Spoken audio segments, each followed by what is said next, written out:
So I want to talk today about anxiety, abhumanity, and transhumanity in classic weird fiction. Lovecraft and Howard and Moore and others, and we'll talk about a few of those chambers. And this is originally, I was thinking, I'd love to talk about this theme in weird fiction. And I'm calling it classic weird fiction because I was then researching the theme a bit, and I was like, oh yes, weird fiction nowadays actually doesn't, things that are called weird fiction don't often feature this exact theme, or at least its exact formulation. China Mieville deals with these issues. You see it in Perdido Street Station, but his general attitude about it is very different, and that kind of is almost deserving of a different discussion. But what we're going to talk about here is the fact that in a lot of these classic weird fiction writers, people writing before 1950, let's say, semi-arbitrarily, lots of these writers display anxiety about humanity, what being human means, in the wake of the world we now live in the early 20th century. And they address this anxiety by depicting humans who change, and by depicting things beyond humanity which we can't comprehend or which are something. We'll talk a bit about that. And so yeah, that's the general kind of the time frame, pre-1950, let's say. I think all my examples are I'll address, possibly mention some that are after that, but the key thing is the fiction we're going to talk about is pre-1950, and it's about that anxiety depicted, which is exercised, discussed, shown in how humanity is discussed and shown, rather than otherwise anxiety might be shown about in very normal human ways, human ways. Oh yes, even madness is a human thing, even if it seems in some ways to distort the human. But we'll talk about that too. But we're pushing into what happens when humans change. Now that actually does give us a starting point. Ghost fiction, which I don't have hard copy Poe, but this is some hard copy 20th century, both before and after 1950 fiction. M.R. James, Russell Kirk. Ghost fiction is definitely an antecedent to weird fiction. Weird fiction we define kind of as, I suppose it's a very, generally speaking, American thing, but not solely. And it's the twisting and pushing of some of the other genres that were emerging, some of the other speculative fiction genres that were emerging into, weirder places, but particularly, I think, into places which are much more psychologically intensive and difficult and complex. And ghost stories are one of the places I think some of that comes from, and Poe comes to mind. Because for Poe, there is a kind of supernatural, a non-human, superhuman, or something element in several of his stories. Even the idea of a doom-saying raven, but let alone the telltale heart, his most famous story of this kind, I guess. The idea that whether or not these supernatural things are real, and they seem to be in the world of Poe, they are not necessarily sort of normal depictions of, I suppose, a Christian mythos. They are stranger and more disturbing. We talk about the Victorian Gothic, and they have this sense of the imposing and majestic and, in a sense, heaven pointing, like the medieval Gothic, but with a darker and more antagonistic face. He's definitely a forerunner. Robert Chambers, we will come back to. He's also quite early in this. I have a copy of the King in Yellow. I've talked about it on the channel. If you have stolen it, please tell me. But yes, we'll return to that. That's another early one, and it's American too, albeit an American living in Paris, and I think that matters too. I think some other English forerunners, and I think these do matter because they show, one, it's not simply an American impulse or concern, but also I think it shows some of the things that everyone was reading at the time. And the main one I actually want to focus on is H.G. Wells. Wells we think of as these kind of fascinating early sci-fi stories, and it's interesting because Wells is very pro-science, and this is part of where we're going to get with the anxiety. I think he's very pro-science, and science is going to make everything good, and everyone's going to become good because of science and our new scientific knowledge. Remember, you've had an enormous scientific revolution, and that scientific revolution has had a sort of both social stuff has impacted what science we find, and science has impacted what social things are happening. You know, and it's all connected. Industry and investigative science and politics, all these things are connecting. And so we know more about the galaxy. We have Darwin's his observations and his speculation. We have geology, things like that. You know, we've got a better, superior knowledge of geology, and so we're changing everything we know, and this is really disorienting. And I think this what so you see anxiety.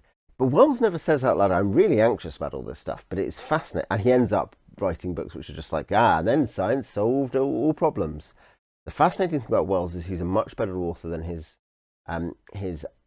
mere ideology. He's welcomed his ideas, of course, but his mere ideology would say, because his mere ideology, written down as fiction, is not what we remember him for. It's the stuff that deals with something which is much more about, I think, about anxiety and about concern, as well as about true creative speculation. But the time machine, you go to the future, humans have degenerated in two directions from what we are into Eloi and into Morlocks.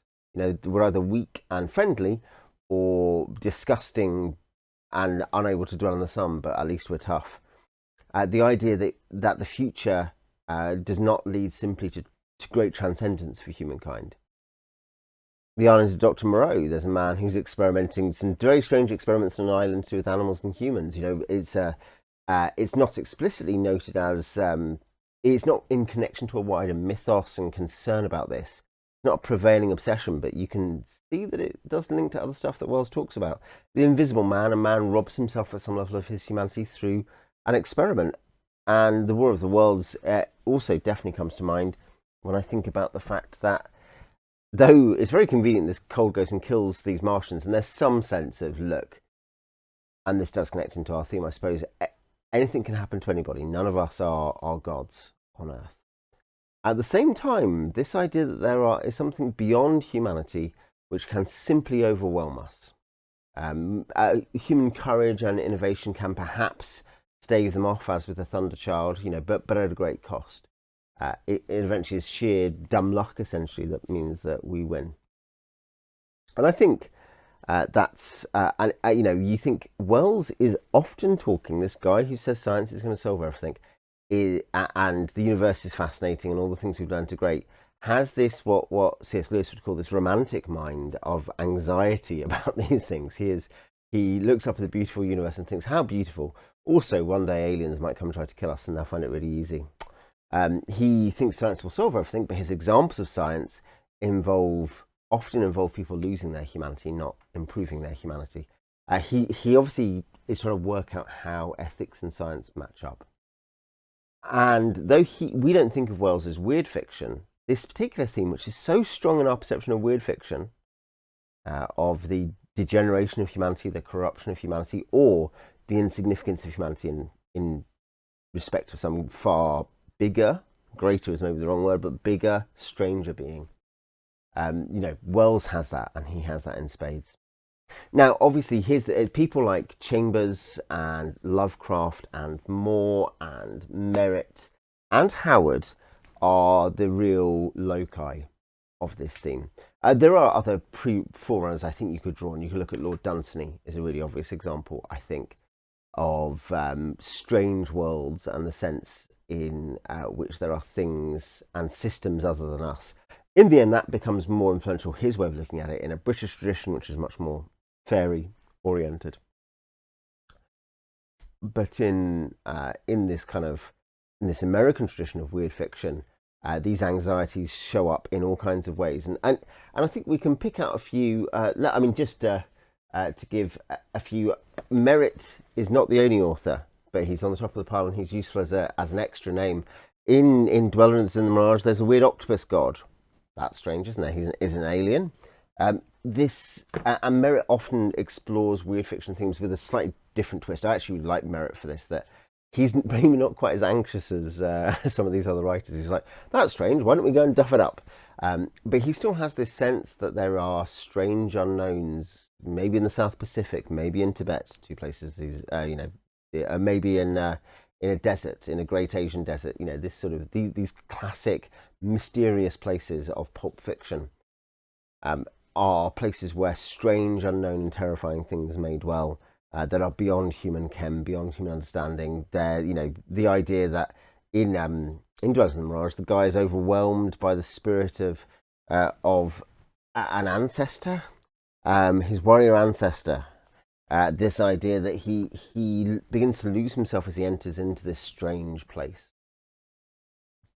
You know, it's a thing in merit, much more famous perhaps elsewhere. But just to start with, this idea that there is a strange octopus god. Well, you know, he's not the only person who thinks of the Kraken in relation to dark and alien gods. You know, you have Hasta. Not that that's the Kraken, but you have these many other strange alien gods. You have your Hasta, you have your Nyarlathotep, you have your Cthulhu. You have many beings which, in Lovecraft and in Chambers, at least as they're depicted in Chambers, with Chambers there's some sort of odd question about where the line on reality is. These strange gods and beings are really beyond human ken and understanding. Merit is, as I say, more optimistic perhaps. So you can just go and maybe eventually you can stab something. But for Lovecraft and Chambers, there is this great power beyond us. But it's not a benign power. It's not a monotheistic god. You know, it's not the Christian god, which is the obvious comparison for most of them, who, even if you are not sure about some elements of it, you've been told, oh, well, of course, this is about love. No, these gods are not about love, and they do not have a human face like Jesus. And you've got to think, most of these guys have seen Christianity debunked. It's simply, you know, not respectable. People don't believe it anymore if they're clever people. And that it's interesting that the response is to look into the stars and see star gods, as it were, to see dark creatures beyond who take up the place of our dead gods. And Matthew Arnold's poetry addresses this kind of concern of being between two ages, where you're just anxious and sad, and there is an anxiety and a sadness about, call it religion, that I think is displayed in this consistent return to transhumanity, the idea that there are things beyond humanity which are much more powerful and great. Of course, sometimes you get twists on that. I think about the Mountains of Madness by Lovecraft, and the fact that the monsters he thinks is investigating, are in fact also victims of a different kind of stranger monster. And so the same with you've got, oh yeah, these guys lived up in the mountains once, and they're actually pretty harmless. Occasionally the alien turns out to be like us. But very often it is a thing beyond us, and that, of course, harks back to the ghost story and the not necessarily benign, not necessarily Christian inverted commas supernatural that inflicts vengeance and pain upon. I mean, think about, in Russell Kirk terms, Uncle Isaiah is, you know, an angry ghost of some kind come to aid his heir. There's no sense of a divine justice in it. It's family business.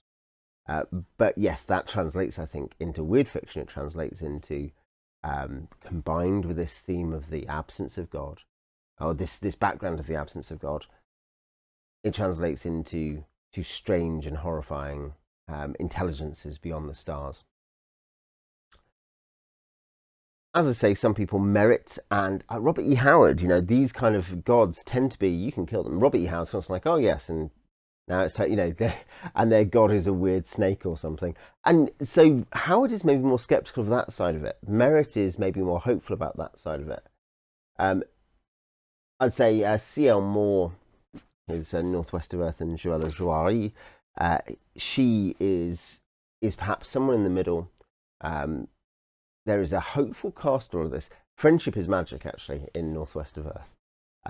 To cite my book stream from the other day, but here in C.L. Moore, it's less the alien intelligence is very rarely sort of unknowable and beyond everything. I mean, that comes up sometimes in C.L. Moore and in Lee Brackett, another Queen of Sword and Planet. But instead, I think C.L. Moore brings us perhaps onto the other theme I want to address for today, which is Abhumanity. So And I think these two things are connected. These two things are intimately connected thematically and in their source. I don't think that all these authors so regularly touch on the idea of humanity being insignificant in a strange, enormous universe full of alien intelligences, much beyond our power and understanding, on the one hand. And on the other hand, the fact that our humanity is so prone to degeneration. And I think in More, just to start with More as the example, what we see, and we've had a tiny bit of it with Merit being like, oh, well, maybe you can be taken over by your ancestor, except maybe that's good, who knows, it's difficult. But I think for More, the most common thing actually is the idea that you essentially lose control of yourself in some way, often based on that, it's an alien sex vampire, or there's an illusion or something. The idea that you may lose the ability to make judgments, to preserve yourself, you may have your life sucked away from you, you may be trapped somewhere, consistently comes up in her short stories. There's dark magic that specifically goes after your mind and your ability, your faculties of judgment. And this might seem more kind of less dramatic than and more traditional fantasy and science fantasy than some other stuff. But I think how often you read the kind of sense that there's something odd, or there's a human spirit or soul in a beast's body. That's comes up in a Northwest story. These sort of things, where going back to the island of Dr. Moreau, the idea that, and going back to the time machine, the idea that in some way our humanity has been slighted, deprecated, damaged and destroyed even by magic and science devices beyond our understanding. We are no longer fully ourselves. We're no longer fully integrated. We've been played upon by the world, this world outside us, and we are perhaps helpless in the face of that. Perhaps we can do something. Now, this comes up definitely elsewhere, and we'll do Howard and then we'll do Lovecraft, because with Chambers, actually, this goes back to Chambers. We talked about Hasta as this alien intelligence, and Carcosa and all the rest of it, and the terror in the stars. But I think the Abhumanity theme comes out as well. It's less obvious because you don't have hordes of mutants. You don't have, kingdoms of ghouls led by a guy who was once in another short story. But what you do have in Chambers is an obsession with health and unhealth, and there's this, I keep seeing this disgusting weird guy who's like a leper, or maybe like a wax dummy. Oh, and this person's sick and this person's mad. And tuberculosis and syphilis never come up, actually, I don't think, directly. But it's interesting that those are things, for him living in Paris, amongst the the aesthetes, the Yellow Book type people, the bohemians.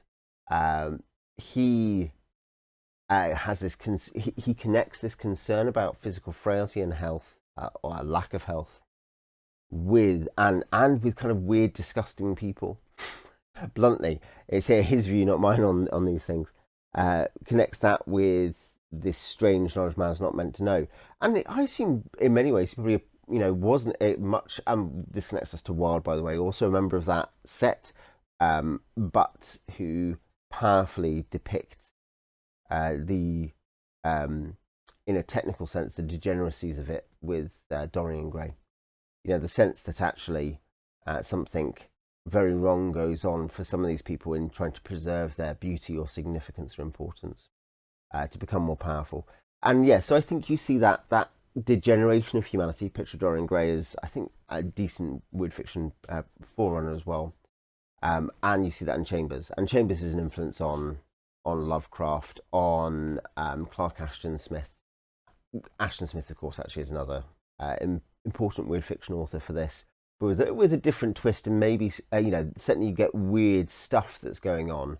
But actually, I think I think he touches on these less. You tell me if you disagree.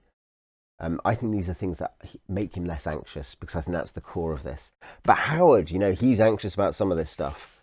And a big thing is that Howard has this philosophy where races, ethnicities, if you want to put them in modern terms, races in his terms, rise and fall and rise and fall. They degenerate, perhaps sometimes they recover. So a big thing for Howard, that comes up regularly, not always entirely directly, but there's a lot of there's disgusting cannibal people on an island. There's these strange servants of dark cults. Things are like beyond the Black River and up when he's up on that kind of like the coast in that other story. I'm trying to remember what the name of it is. The Frost King's daughter, is that the one? Those ones are the Frost Giant's daughter. Is that it? It's a lot healthier being up in the global north in Howard's world, even if it's insanely violent and there's still really bad things that go on. It's a lot more vigorous and healthy, and that's better and more natural. Whereas down south, it can be a bit dodgy and degenerate, and they're wealthier, but they're also kind of more immoral, and you eventually run into some really crazy stuff. And he heavily links this sometimes with skin color race, sometimes with cultural race, in the sense of the people who are most like this, even if they look relatively European. And it's easy for us to say, oh, well, he was inspired in some of this by his racial views, and the vast majority of people now in the West deprecate those views. So it's no longer relevant or reasonable. Actually, of course, it's that his views on race are an outworking of a widespread anxiety, and an anxiety that exists today too, but in different forms. He has heard Darwin, and he has heard the tradition of in Southern racial politics, which turns to Darwin. It's a great, if you want kind of one of the weirder side kind of philosophical conflicts of history, now long forgotten, because the victory written by the history written by the victors had no interest in it, is amongst people attempting to grapple with slavery in the South before the Civil War in America, and the fact that you had people who were very keen on literally dehumanizing African Americans, they're a lesser human race, because that justifies the situation much better than if they're not, versus people who are upholding a common humanity while attempting to find social structures and situations which are permissible to retain slavery within. And Howard is an heir to that former, at least initially, and I think there's development in Howard, and you can see some of the ways he thinks about some things are changing before he kills himself. But he is definitely an heir to that, and he definitely is an heir to social Darwinism and the idea of the survival of the fittest, and the idea that this is a very good way to run things. So though he is less anxious than some, there's definitely an anxiety about humanity degenerating due to weak races, and things like that. This may seem unsavory to many, or indeed most of us, but we have to think this is definitely coming from a shared set of anxieties, not the specific one about race. On the note of that, because I say this, you don't see the same sort of undertones, you don't see the same depictions of people of particular races in other stories that have some of the same concerns, as in C.L. Moore, as in H.G. Wells, as in Robert W. Chambers, is simply not the case in those. Lovecraft. We do have. I've got one other author I want to talk about after Lovecraft on this. Lovecraft would obviously be the biggie for the Abhumanity, and most famous for the Transhumanity as well. This idea of yes, there's Cthulhu, and there's there's Nyarlathotep, and there's all this crazy stuff that we can't understand, and there's the color out of space, which is less of the kind of alien intelligence thing that we can't understand in the same way. Dark, because it's not dark, it's just alien. Just a thing that probably doesn't understand us, and we don't understand, and just ruins everything, destroys, kills people, and mutates them. And that links, by the way, isn't it interesting that links this sense of the alien intelligence changing us, links into this other theme of Abhumanity. And Abhumanity comes up in so many ways in Lovecraft, and in some cases it's not even clear what we're meant to think about them after all. Ghouls are charnel eaters, certainly, and there's something horrifying about Pickman's descent. But at the same time, in Dream Quest, Well, the ghouls are friendly and they're helpful, actually. So that's good, isn't it? That's strange. Uh, one of Lovecraft's weirder flexes. On the other hand, we are left with less ambiguity about the racial mix of the people involved in the Call of Cthulhu stuff. You know, the islanders, the savages. We're less confused by the immediate feeling and perhaps also the connotations of The Shadow over Innsmouth, where a guy realizes he has this kind of deep one fish man human hybrid DNA and he's drawn to the sea. He's like a reverso Legolas. Rather than there being some kind of great and high destiny for humanity, we're actually being corrupted by by other things. Our bodies, our souls, therefore, because remember this is a materialist in many ways ideology, are at risk of corruption. Now, for Lovecraft, in Shadow over Innsmouth, at least, we're talking about racial miscegenation and his antipathy towards race mixing. But it's not always that. You look at the Dunwich Horror and elsewhere, and you've got these backwards yokels, this corruption, this degeneration of the breeding stock through incest. And in some cases, it's pretty explicit about actual, human racial mixing. And again, the point here is not to say, so either we have to find those specific things horrifying in the same way that Lovecraft did, or we have to dismiss them, but rather think, isn't it interesting that he has all these concerns that come up, which are similar to people who have similar racial views to him, and similar to people who don't have similar racial views to him. But a big thing is about the fallibility and the corruptibility of humans, but in a cold and uncaring world where things just go wrong, essentially, and people get their lives destroyed. A big theme in Lovecraft is people who are semi-innocent having their lives wrecked by other stuff that's happening around them to do these, either the beyond human stuff or the stuff within the human soul in a materialist sense, the human self. All these risks that can attend, you mess around or you have a friend who's messing around with something strange and it starts coming after you or whatever, that sort of thing. And as we've said, the fact that sometimes these sort of these mixes even seem to affect relatively benign non-human intelligences.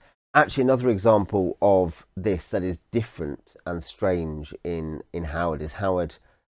Lovecraft crosses over with Howard, in that one story about digging in the sands. Howard has Terror of the Elephant, which has a star god, kind of a being from beyond the stars, but he's much more like the more benign transhuman intelligences in Lovecraft. The elephant is good, and it is the magician, the human magician, is bad. There's a subtlety there, isn't there? There's an interesting thing where Howard sees an opportunity to subvert what we think will happen. But yeah, for Lovecraft, whatever his reasons for about this, it's a shared concern with many of these other authors, and I think you can draw a good link to Moore. I think you can draw a good link to Chambers and to Howard and to Wells. There is a concern that humanity is not enough in both these things. Humanity is not enough, that we are weak and fallible.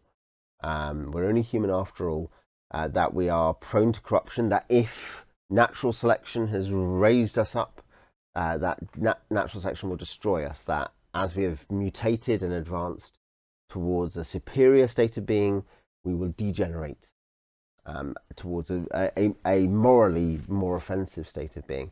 And of course, this is a curious one in terms of, what does that mean? One certainly does think of Nietzsche in these cases. What would Nietzsche think, of this sort of anxiety and concern? But then again, Nietzsche didn't really believe his own hype, did he? Because he felt sorry for a horse. So yeah, there we are. But that's a common thing. Now, I do think it's worth bringing up someone who absolutely is a shocking candidate for this, but absolutely is influenced by these weird fiction authors and is writing in their wake. And that is C.S. Lewis in the Space Trilogy. And less so in Out of the Silent Planet, but especially in Perelandra, and especially That Hideous Strength. Here you have a sort of a world in which Christian mythology is real, with fictional adaptation, and the planets have spirits like in angels and spiritual beings in them, as in medieval mythology or cosmology, sorry. And our hero Ransom and other heroes who join him meet some of this and deal with some of this, and some of these are good, some of them are bad. And in Perelandra, there is a stark example of abhumanity. There is a stark example of abhumanity in that hideous strength too, but in a way that the unman, when Weston, his old enemy, Ransom's old enemy, comes to Venus too, and seems to die but seems to come back, and it's not clear what's going on, but he's there almost satanically trying to corrupt these Venusians who have been created so that they turn away from good. So it's an Adam and Eve thing. There is something disgusting and horrifying and increasingly horrifying about Weston. Now, Weston is a guy who's chosen power. He's an educated, wise, well, he's not wise, educated, intelligent, knowledgeable, canny, savvy guy who's had wealth and power to some degree, certainly been backed by wealth and power, who is used to being in charge. He's actually very different from the sort of abhumans you might meet in some of the other books, but not completely. Chambers deals with the idea of what happens when wealthy and intelligent and talented people choose a less, a destructive path.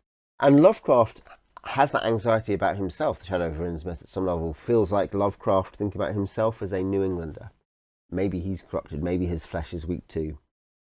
But Weston is a picture of abhumanity, which is not about social Darwinism, and it's not about race mixing or ethnicity or anything like that. It is about the idea that sometimes that we do dehumanize ourselves, not through science, but by the fact we can't use it properly, or by the fact we don't understand its implications, but we dehumanize ourselves through our moral decisions. And the unman is as much a symbol of that as it is of Satan or anything like that. That hideous strength has a different, particularly one specifically very striking example of abhumanity that mutates into, well, relates to transhumanity, is that you have the people who run this institution for improving everything, it turns out have managed to, they've got pure intelligence going on. They've got this brain that they've, or a head in fact with a brain. The brain is the important thing really, but the head, they've cut off a guy, and it now speaks on behalf of, and it turns out it's on behalf of wise and kind aliens, the macrobes from the moon, from the dark side of the moon. And these are demons, to be clear. But what you see happening, and this is something that one of the characters, Mark, is tempted into. If you've been watching Andor season 2, I haven't finished it yet, but you see the same thing, this dehumanizing of those involved who have chosen to be involved, even if they are not wholly witting of it, chosen to be involved in dehumanizing systems. And here you have literal demons possessing the necromantically preserved head of a human, telling people who think they're wise and intelligent, who have power, who want power, what to think, what to do. And those people they're already weird people beforehand. They're people who've made a lot of choices, like Weston, and now they are being as Nebuchadnezzar was, and there's certainly some sense of reference to that story, but as Nebuchadnezzar was, turned to animals, turned to subhuman, in that quite literal sense, to that is beneath the intelligence and judgment of a human. And it's interesting that Lewis, this sort of sense of the horror of madness and of corruption and of the change of the body and of the change of the intelligence is something that it feels like Lewis must have some influence from. And we know that Lewis and Tolkien did read some of these American pulpy authors occasionally, though that what their views were mixed. But it feels like it's influenced by that at some level. And we know that Lewis was heavily engaged. He knew Wells very well. And Lewis was heavily engaged in kind of working through the implications of a lot of this stuff. And I think you can see, therefore, Lewis as a part of this discussion, even if he is maybe separate from it, that he says, yes, there is such a thing as transhumanity, but he recasts it back into the old and debunked mythos.